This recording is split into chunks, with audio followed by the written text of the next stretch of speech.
Welcome back to my channel. My name is Shannon and today we're going to talk about all things dorm roommate disagreements. To give you some background, I worked for 12 years in the college atmosphere, many of those years spent working in residence life, so working with our students living in the dorms, as well as working on the scholarship side, so awarding scholarships to students, and working behind the scenes with donors to create scholarships for students. I have seen it all when it comes to dorm life. And I want to chat through with you the most common issues that students face when moving into the dorms, really focused around living with another person or people. Sometimes our students are living with one roommate, sometimes they're living with 2 or 3 or 4. It just depends on the situation and the type of room they end up living in the dorms. So we're going to chat through some of those typical things that students have issues with, how your student may be able to avoid some of those common issues, and then beyond that, what they can do if they're facing challenges with their roommate. So let's jump on in. So there's 2 types of living situations that students typically have that may or may not have struggled with. The first situation is they are living with a brand new person or persons that they just met at move-in. And that can mean even they met each other over the summer when they got assigned to be roommates together, or through a roommate matching process, or they literally meet them for the first time at move-in. Now, this can be a challenging situation because beyond just living in the dorms for the first time and being away from home, they have met a brand new person who they're going to be living with, and they have to learn all about them, their ins and outs, things they like, things they dislike, boundaries, and also just learning to live with one another in a room that is not at home with parents or family members who are, more the adult figure in the situation. Now, situation number 2 is living with someone that they are friends with. Now, I saw this all the time in the dorms where students who were good friends in high school or decent friends would sign up to be roommates in the dorms together. And that has its completely own different set of challenges, because just because you're good friends with someone does not mean you should live together. And this can be common from students signing up to be roommates together who already know each other, or let's say people who meet each other at move-in and are like, oh, we're friendly, we're good friends, we have all these things in common, but still doesn't mean they should be living together. A great example of this is me and my freshman year roommate. We hit it off right from the bat. We met first day at move-in. Back then, you did not find out who your roommate was until you physically moved into the dorms. And we were good friends, but we quickly learned throughout the year that we were not meant to live together. We are great friends, we have so many things in common, we like to watch the same things, we could chat, we could support each other, but living together was not the best thing. We had different versions of cleanliness, we had different bedtime routines, we just were too different when it came to living in the same room, but we maintained our friendship all throughout college and beyond because we're good friends. We're just not meant to be living together.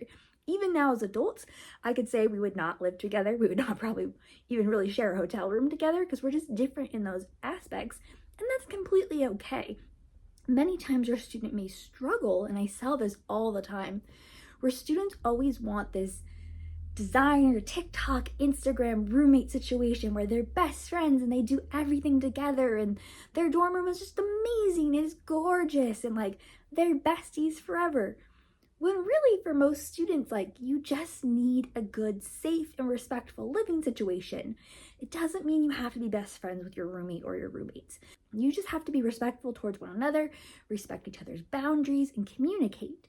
You can be friends, but that does not mean you have to be friends.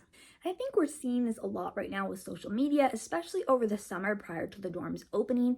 You'll see so many TikToks and Instagram stories being posted of students meeting with their roommates, of chatting with their roommates ahead of time, of planning and decorating gorgeous dorm rooms with things that were not available back when we went to college. Our dorm rooms did not look like that. They were not designer aesthetic. And it can feel this big FOMO, the fear of missing out, when you're seeing on social media and you're bombarded with all these stories of roommates being besties before they're even at college and having perfect dorm rooms. And it sets our students up for failure, if I'm being honest, because it's created this whole design of college must be perfect, your dorm room must be perfect, you must be besties with your roommate to have a successful freshman year. And that's just not true. Trying to set our students up for success means getting them the things that they need. Truly in dorm rooms, you need your school supplies, your sleeping supplies, your shower supplies and clothes. Like, you don't need all the decor. And with your roommate, you just need to be respectful towards one another and communicate. Like, it's not very complicated, but social media has added this aspect that is so much more complicated and is setting our students up for a desire that does not need to be there and an expectation that's not reality for, I'd say, 95% of the students that I worked with.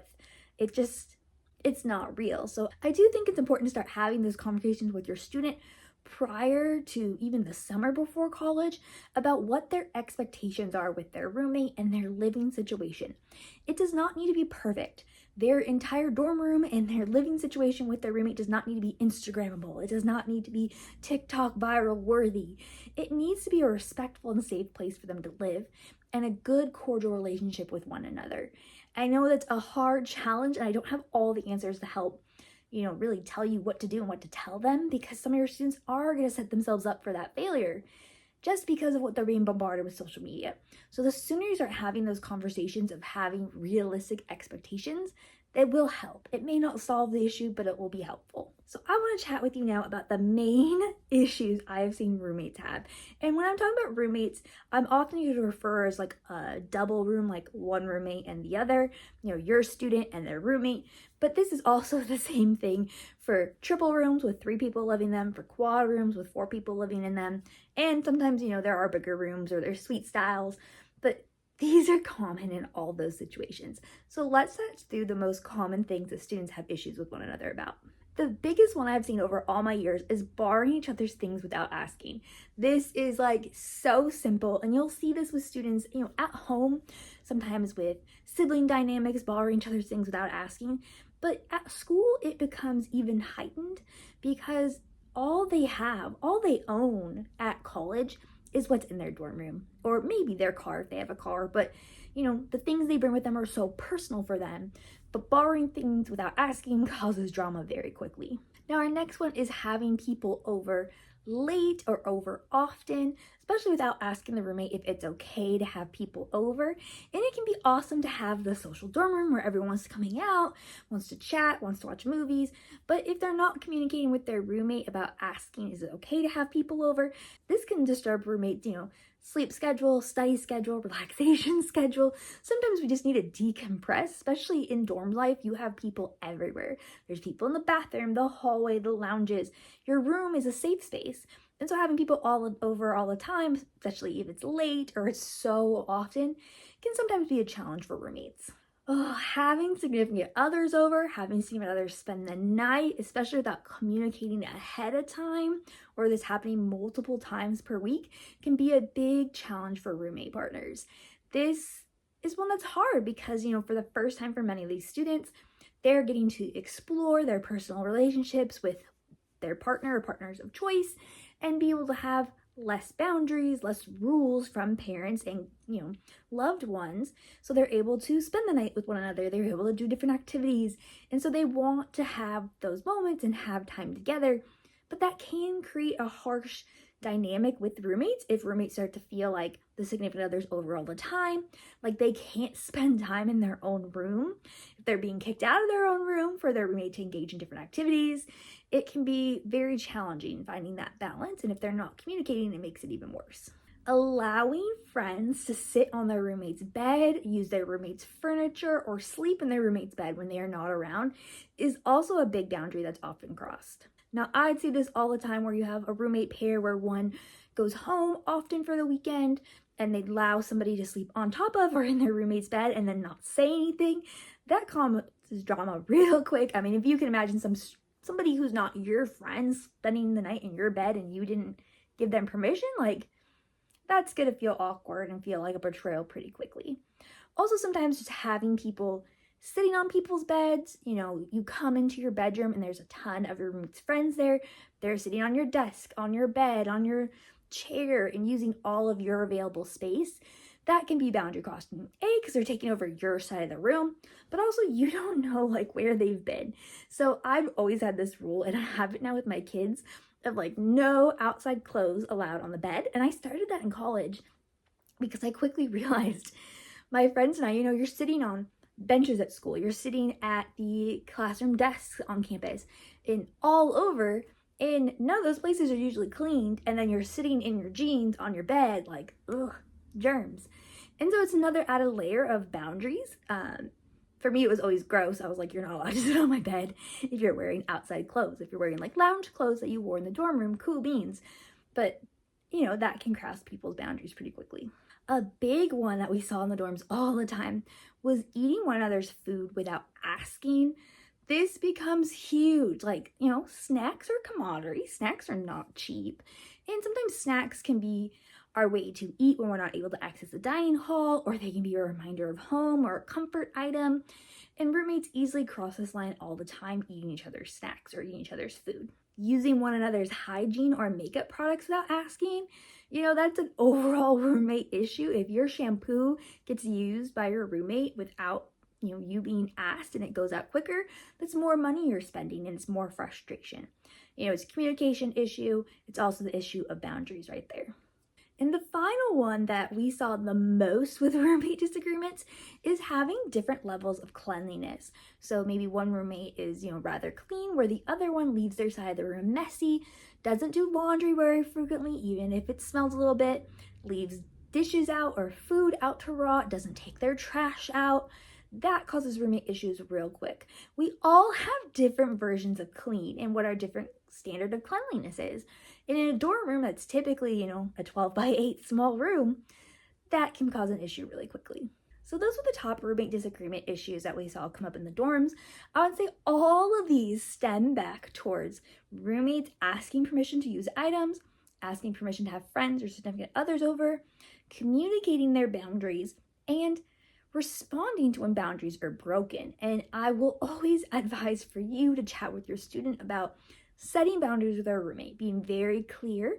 If something starts to feel like it's crossing a boundary and they've not communicated it, they need to communicate it. And if they have communicated that boundary and it gets crossed, they need to have a face-to-face conversation with their roommate. They can't text them. They need to actually chat with them and talk through how it's making them feel and how it crossed their boundary. Now, if your student is having a roommate disagreement, besides the things we just talked about, what can they really do about it? Now, communication is the biggest thing, but let's talk through the steps your student should take. So step number 1 your student should take is self-reflection.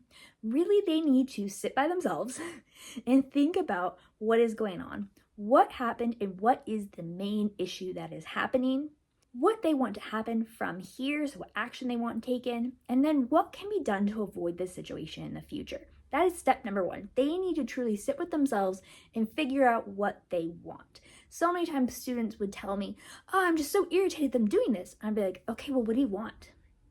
Like, what do you want to happen from here? What is your boundary?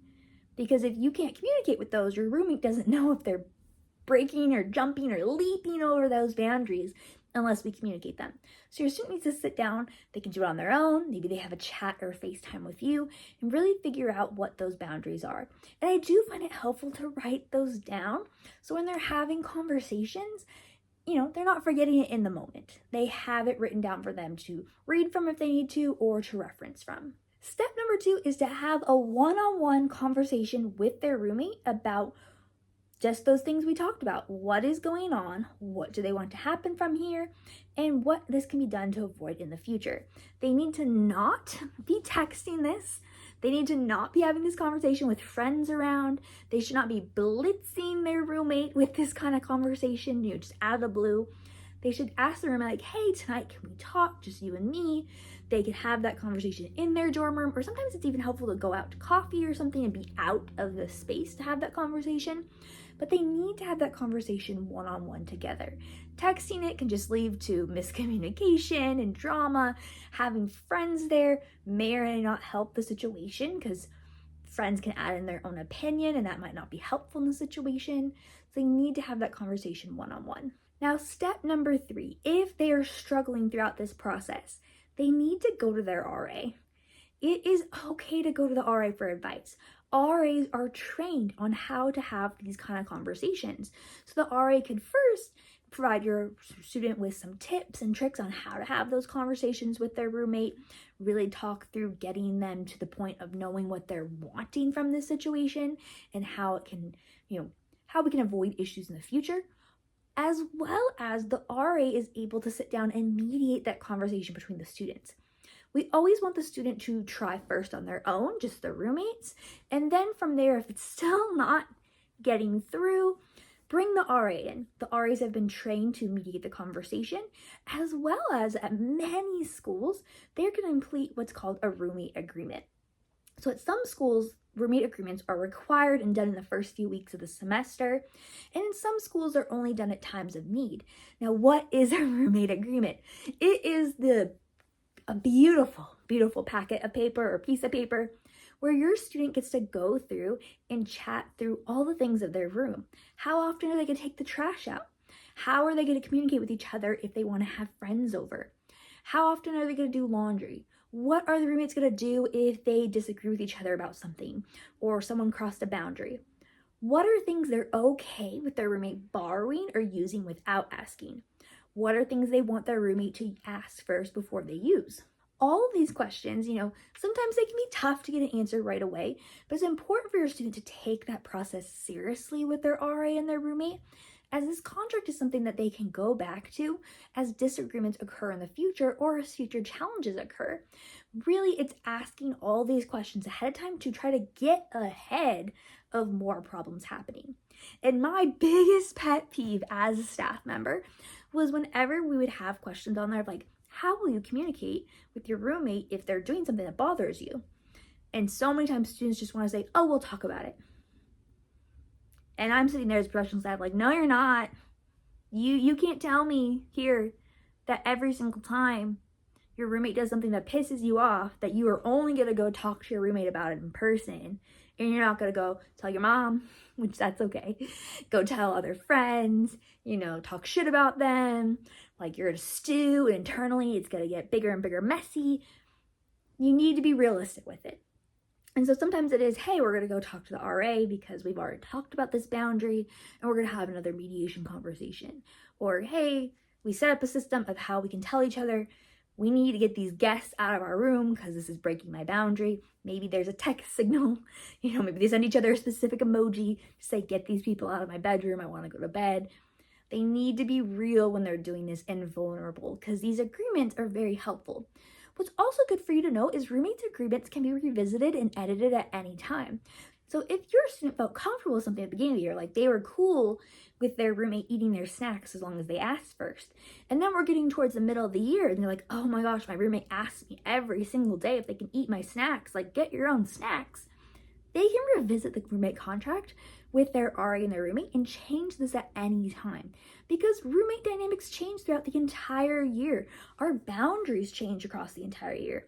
Sometimes we feel like we're cool with stuff in the beginning and then because it becomes a pattern, it's not cool anymore. These can be adjusted and changed. The RA is there to be a resource for your student. Now, let's be real. When our own baby is dealing with challenges with their roommate, we as family members want to swoop in and save our sweet little angel from dealing with all these problems. But I am going to implore you as their family member, as their support system, to let them handle their own battles. Unless there's a situation going on that is truly dangerous or truly illegal, you should not be getting involved. You can be a support system for your student. You could be a sounding board. You can listen to them, let them vent, let them come home if they need to come home and cool off. But please do not be calling housing. Please do not be trying to contact the RA. Please do not contact the roommate. You will only add gasoline to the fire. If something is going on that's truly unsafe, like your student has been threatened, or truly illegal, like there are actual drugs or weapons in the room, please let your student handle it. This is a great learning lesson for them. They have to learn how to advocate for themselves. They have to learn to communicate. If they don't learn it now, it's not going to set them up for success later as an adult. They have to be able to do those things at their own because we're not always going to be around to do it for them. So now let's chat about movement. So many times when roommate conflicts happen, our first instinct as family members and sometimes for our students is, I want to move from the situation. I don't want to be here anymore. I don't want to deal with it. Avoidance gets us nowhere. Unless it's unsafe, unless there's illegal things going on, we have to do our best as housing professionals and those that live in the dorms to figure out how to make it work as best as we can first before we jump to movements. But I want to talk to you about the movement process. So for the most part, movements are a semi-slow process. It takes a lot of behind the scenes work and coordination to make sure we have open bed spaces, to make sure those bed spaces are clean, to communicate with current roommates that they're going to be getting a new person moving into that room, or the current roommate that's being left of like, hey, your roommate is leaving. So the movement process does take time. Unless there's a true emergency situation, then sometimes things can be sped up, or there's emergency temporary housing students can be moved to until a final bed space is ready for them so we can have them safe. In the middle of the night, if something happens, oftentimes housing will have an emergency space we can move them to so they're safe for the night. And then the next day, we'll deal with all the logistics of truly getting them moved. But let's talk through that process. If your student has done everything they can, they've tried talking to their roommate, they've got their RA involved, they've done roommate contracts, they've been communicating their boundaries, and when those boundaries have been crossed, they can enter into the movement process. Now, every school has a different version of this. Most nowadays have an online portal where a student submits a request, and they are typically handled on a first come, first served basis. So as they're entered, they go from the top of the list. Now, sometimes it can be frustrating because your student will put in a movement request and then they feel like they are getting jumped on the list. This can happen for different reasons. Maybe there's some unsafe situations happening. Maybe there's some maintenance issues happening. I can tell you one year I had these sweet boys come in saying, hey, we need to move, like there's some stuff going on in our room, but they weren't communicating like what was happening. And when I questioned it, they weren't talking about it. And I was like, what is happening here? Like, why do you all want to suddenly move the last month of school? And then their RA came down and said they have an infestation of bees.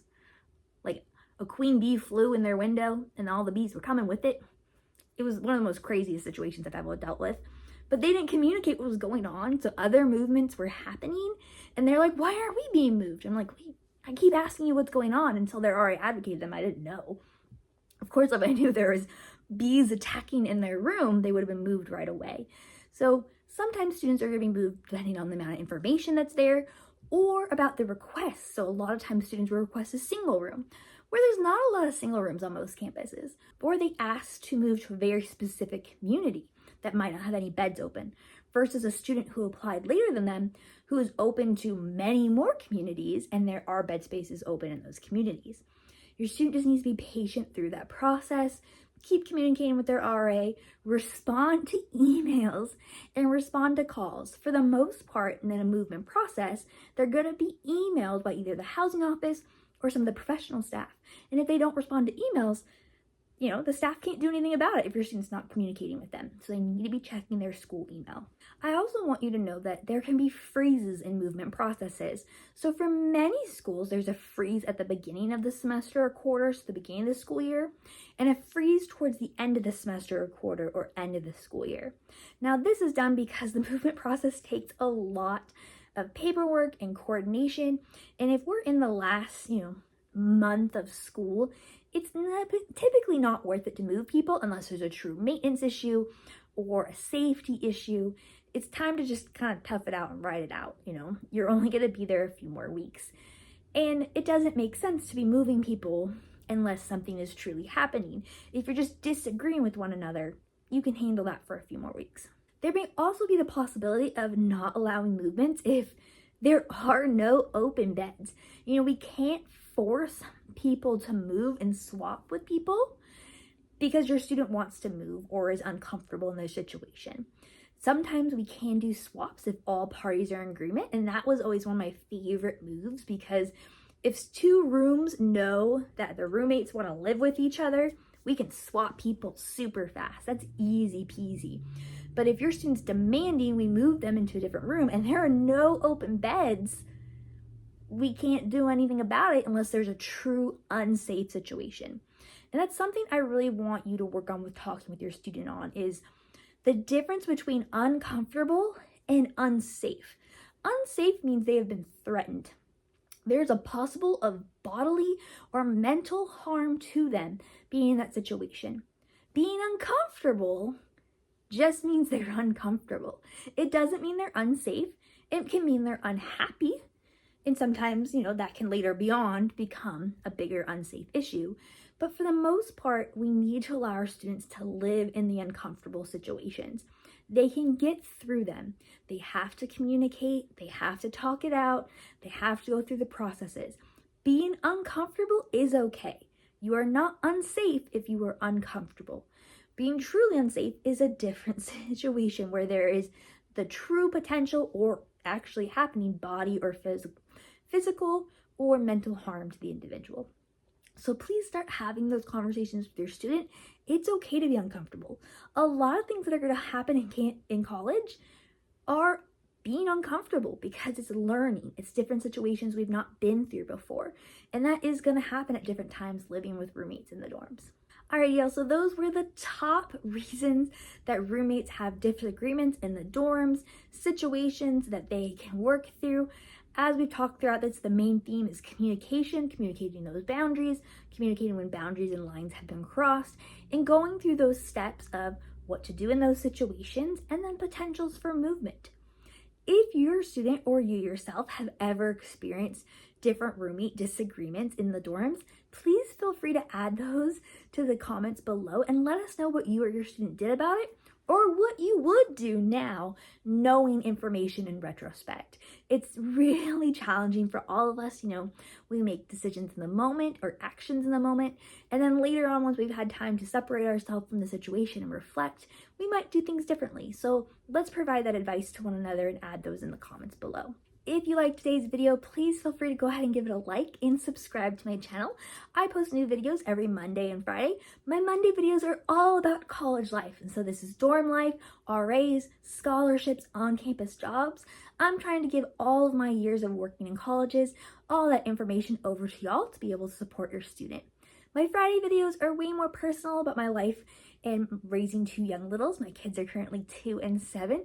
They're adorable, they're a handful, and so I like to provide different tips and tricks of things that have made our lives easier. If you like more daily short form content, I post every day on YouTube Shorts, Instagram, and TikTok, and those are all linked down below in the description box. I hope you all have a wonderful day and you're staying healthy.